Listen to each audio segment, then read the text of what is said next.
how does this come to be? Maybe we need to tell the story about how you came to Las Vegas or to Southern Nevada first, and then. Well, Nevada. I came to Nevada because the record, the Barbican DVD and the album were indicated for the Grammy in two categories: best cover and best rock album. We didn't want any. But I came to Vegas and I thought that I always had that stereotype idea of, gamble and hookers and all this stuff, which was not my game, and I don't smoke, I don't drink, I don't gamble, I don't do anything. But I arrived here with my wife and we rented a convertible Mustang. We started going around and we were looking and seeing the mountains changing colors, man. And I never saw this in my life. So it was like being in Mars, and was arriving here by the plane. All that the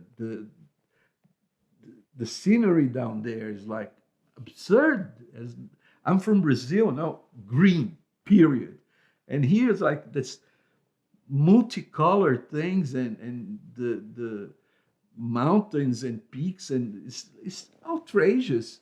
It's one of the I think it's one of the most beautiful places I ever seen. Some people look at the desert and they see a wasteland, Oh, and I don't understand that. It's neither I. beautiful. Oh, so gorgeous. So that's what hooked you. Yes, Yeah. and I could feel like the soul of the Shoshone, or that's why I named my LLC as Shoshone Touring, and because you could feel the spirit. It was everything is alive. If you think about it, like 100 years ago or something, I think Wyatt Earp was probably getting his job. That's nothing.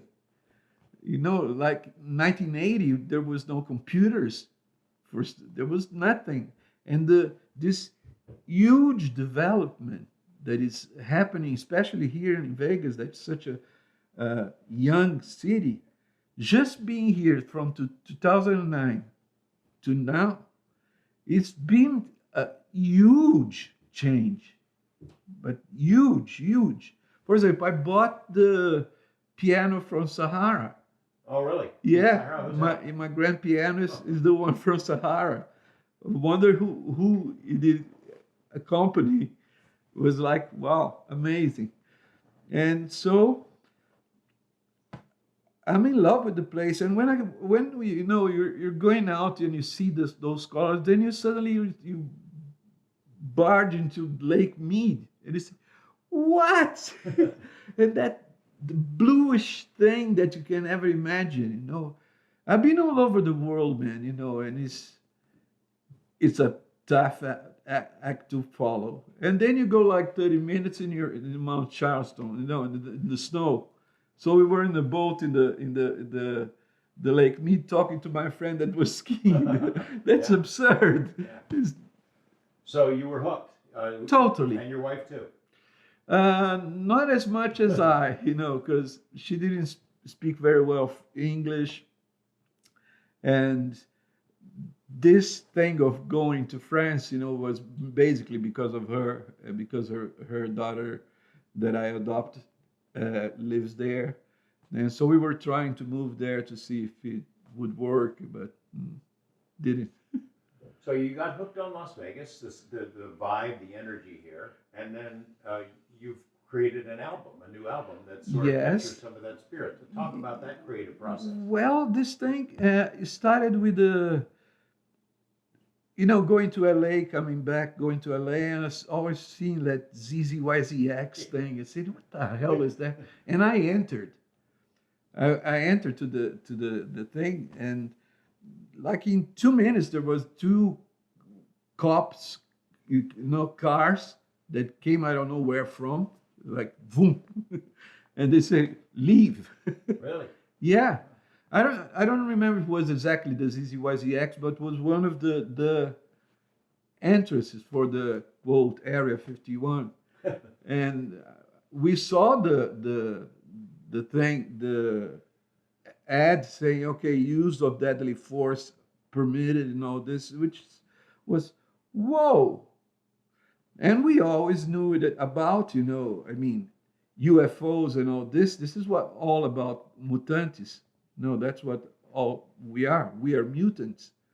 So this album, we started. For example, the drummer came with the song and he played on the piano. He's a great composer, and he played the ZZYZX. And I started thinking about the lyrics, and I did the lyrics, and I remembered of reading uh, uh, Daniken Yeah. and Were Gods the Astronauts, and so I did a parallel with that's where that there are the house of the gods, in ZZYZX.